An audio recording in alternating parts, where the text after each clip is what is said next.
تاسو د لیکچرونو مخکې که یو ماشوم غلط دوستانو سره دوستي کړي نو اوس به څه کوي؟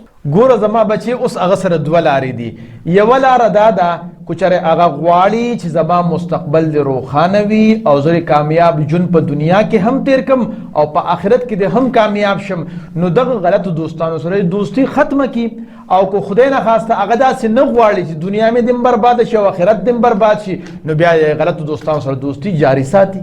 خو ګوره بچي دا یو خبره به یاد ساتي، دغه دوستانه چې دی ختموي نو به یې ګوره ډېر په ښه طریقې سره ختموي، په غلطه طریقې سره به نه ختموي. کله کله مونږه ټیک کارونه په غلط طریقې سره وکړو، د هغې نتیجه هم بیا غلطه راوځي او بیا مونږه افسوس او ارمان کو چې دا خو ما ټیک کار کو، نتیجه ولې غلطه راغله؟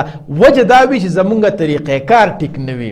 او بچي دغه دوستانو سره که چېرې د دوستي ختمه نه کړله نو قیامت په ورځ به دې ډېر زیات افسوس او ارمان کوي، خو ګورې لاس له به څه نه راځي. او قرآن پاک کې الله پاک ځکه فرمایلی دي یا ویلتا لیتنی لم اتخذ فلانا خلیلا.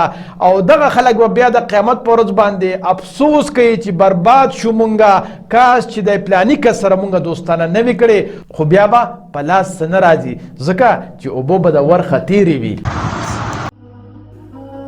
د خدای دپاره پښتنو سانونه وپېژنئ، ستاسو دپاره خو به ځان له پیغمبر نه راځي.